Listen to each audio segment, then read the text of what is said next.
بیرون ملک میں پاکستانیوں کی ہلاکتوں کا سلسلہ جاری ہے۔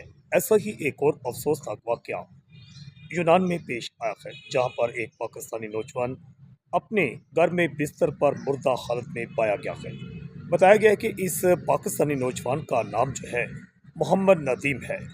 اطلاع ملتے ہی یونانی پولیس کو خبر پہنچی اور اس یونانی پولیس نے پاکستانی جو نوجوان محمد ندیم تھا اس کی نعش کو قبضہ میں لے کر ہسپتال پہنچایا ہے۔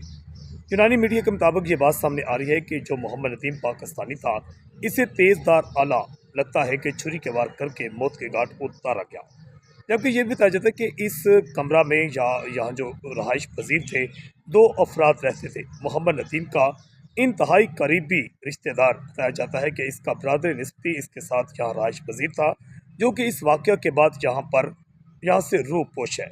کیا اسے کوئی نامعلوم افراد اغوا کر کے لے گئے یا ندیم کو مار کر یہاں سے چلے گئے، یا اس کے جو قریبی رشتہ دار ہے ندیم، اس سے ہی کوئی یہ خون کی ہولی کھیلی؟ اس حوالے سے یونانی پولیس جو ہے مختلف پہلوؤں پر تفتیش کا اس نے آغاز کر دیا ہے۔